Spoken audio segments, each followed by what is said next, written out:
இது வந்து அவரோட குழந்தைங்க, நான் ஏன் ரிமூவ் பண்ணும்? இந்த குழந்தைக்கு அப்பா மாதம்பட்டி ரங்கராஜ். நான் இப்பவும் சொல்றேன், இந்த குழந்தைக்காக மட்டும் நான் ஃபைட் பண்றேன். இந்த குழந்தைக்காக தான் நான் அந்த போஸ்ட் எல்லாமே எக்ஸ்போஸ் பண்ணி நான் எடுத்துட்டு வந்தது. நாளைக்கு இந்த குழந்தையோட அப்பா யாருன்னு ஒரு பெரிய கேள்விக்குறி இருக்குல்ல. அவரை தான் கல்யாணம் பண்ணாரு என்ன. ஸோ அந்த இதை நான் ஹேஷ்டேக் யூஸ் பண்ணேன். நான் வந்து தப்பாவே எதுவுமே நான் போடவே இல்லையே. இப்போ நான் அலிகேஷன் போடுறேன்னு சொல்லிட்டு என்ன வந்து கார்னர் பண்றீங்க. பட் அது வந்து அவரோட குழந்தை அப்படிங்கறது அவருக்கு அது மைண்ட்ல ஸ்ட்ரக் ஆகவே இல்லையா? எனி எக்ஸ்ட்ரீம் லெவல் நான் இந்த குழந்தைக்காக நான் ஃபைட் பண்ணுவேன். இன்னைக்கு தப்பு பண்ணிட்டு அவர் வந்து ஜாலியா இருக்கிறாரு, சுத்துறாரு. ஆனா அதுல பாதிக்கப்பட்ட பெண்ணை தானே நீங்க எல்லாருமே வந்து கார்னர் பண்றீங்க. ஏன் ஒரு ஆணை கேள்வியே கேட்க மாட்டேங்கிறீங்க? மேல டிஃபமேஷன் கேஸ் போட்டிருக்காங்க. இந்த மாதிரி நான் வந்து ஃபேக் அலிகேஷன்ஸ் வைக்கிறேன், அவதூறா பேசுறேன் அப்படின்னு. நான் எந்த ஃபேக் அலிகேஷனுமே வைக்கல. நான் இப்போவும் ஃபைட் பண்றது இந்த குழந்தைக்காக மட்டும்தான். இந்த குழந்தைக்கு ஒரு ஜஸ்டிஸ் வேணுங்கிறதுக்காக தான் நான் ஃபைட் பண்றேன். அதுல எந்த ஃபேக் அலிகேஷனுமே நான் வைக்கல. இன்னைக்கு வந்து அவர் வந்து உயிரில்லாத ஒரு இதுக்கு வந்து ஃபைட் பண்றாரு அவரு. பட் உயிருள்ள எனக்கும் இந்த குழந்தைக்கும் வந்து அவர் எந்த பதிலும் சொல்லலை. இன்னைக்கு வந்து என்னையும் அவரோட குழந்தையும் வந்து கோர்ட் வாசல்ல வந்து நிக்க வச்சுட்டாரு. நான் வந்து ஒரு 20 days ஆச்சு கமிஷனர் ஆஃபீஸ்ல கம்ப்ளைண்ட் கொடுத்து. பட் அதுக்கான எந்த ஒரு நடவடிக்கையும் எடுக்கல. பிகாஸ் அவருக்கு நிறைய இன்ஃப்ளூயன்ஸ் இருக்கிறதுனால வெளியே வந்து அவர் வந்து நிறைய பேர்கிட்ட வந்து சொல்றாரு, இந்த மாதிரி நான் இவங்களுக்கெல்லாம் ஃபுட் பண்ணியிருக்கேன், ஜட்ஜுக்கு ஃபுட் பண்ணியிருக்கேன், நிறைய செலிபிரிட்டிஸ்க்கெலாம் பண்ணியிருக்கேன், ஸோ என்னை எதுவும் பண்ண முடியாதுங்கிற மாதிரி வெளியே பேசிட்டு இருக்காரு. காசு பணம் இருந்தால் என்ன வேணாலும் பண்ணலாம், தப்பு பண்ணிட்டு எஸ்கேப் ஆகிலாம் நினைக்கிறாங்க. பட் நான் வந்து ஜஸ்டிஸ்க்காக மட்டும்தான் போராடுறேன். 20 days ஆச்சு கமிஷன் ஆஃபீஸ்லேருந்து எனக்கு எந்த ஒரு ரெஸ்பான்ஸும் வரல. எம்ஆர்சி நகர்லேருந்து ஃபோன் பண்ணுறாங்க, இந்த கம்ப்ளைண்ட் வந்து எங்களோட ஸ்டேஷனுக்கு இது தாண்டி வராது அப்படின்றாங்க. அங்கேருந்து அடையாருக்கு ட்ரான்ஸ்ஃபர் பண்ணுறேன்றாங்க.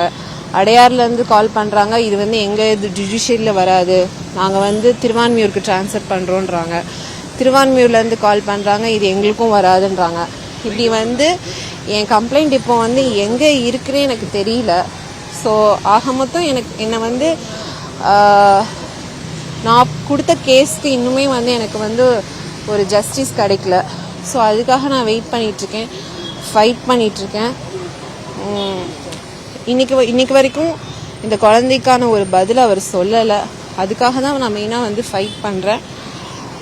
நான் போட்ட வீடியோஸ், நான் யூஸ் பண்ணுற ஹேஷ்டேக்ஸ் எல்லாத்தையும் வந்து ரிமூவ் பண்ண சொல்கிறாங்க அவங்க கம்பெனிஸ் இல்லை சைடில் இருந்து.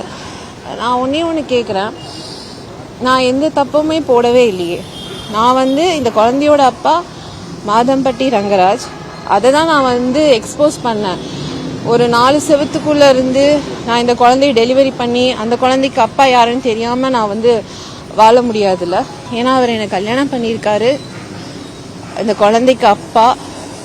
இப்போ வரைக்கும் எனக்கு ஒரு ஆன்சர் தெரியாமல் தான் நான் வந்து இது பண்ணிகிட்ருக்கேன். தப்பு பண்ணுறவங்கலாம் ஜாலியாக சுற்றுறாங்க. ஆனால் வந்து ஒரு பொண்ணு அந்த தப்பை தட்டி கேட்க வெளியே வந்துட்டா நீங்கள் எல்லாம் வந்து தப்பாக பேசிடுவீங்க. நிறைய யூடியூப்ஸில் என்னெல்லாமோ எழுதுறீங்க, யாரோட இன்ஃப்ளூயன்ஸில் நீங்களாம் எழுதுறீங்கன்னு எனக்கு தெரியும். பட் நான் ஒன்று கேட்குறேன், நீங்களாம் எழுதுறீங்கல்ல, உங்கள் வீட்டில் ஒரு பெண் இல்லையா, அம்மா இல்லையா, ஒய்ஃப் இல்லையா, அக்கா தங்கச்சி இல்லையா? நாளைக்கு அவங்களுக்கு இதே மாதிரி ஒரு பிரச்சனை வந்ததுன்னா நீங்கள் எழுதுவீங்களா?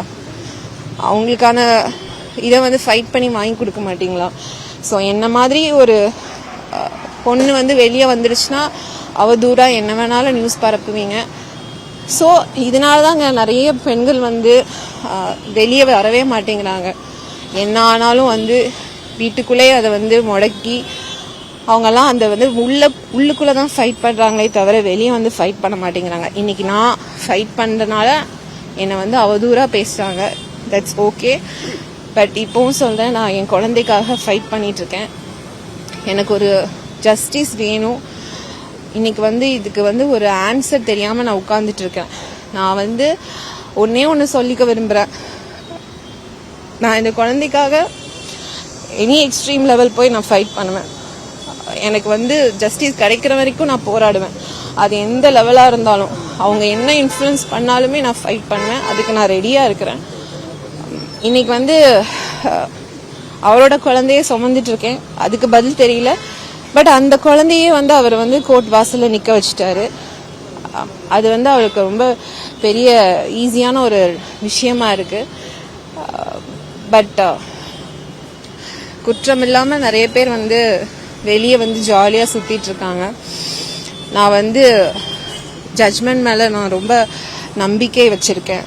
கண்டிப்பாக எனக்கு ஃபேவராக ஜஸ்டிஸ் வரும் நான் நம்புகிறேன். Thanks for your support. Play store மற்றும் ஆப் ஸ்டோரில் இருந்து பாலிமர் செயலியை QR கோடு மூலம் பதிவிறக்கம் செய்யுங்கள். செய்திகளை உடனுக்குடன் பெறுங்கள்.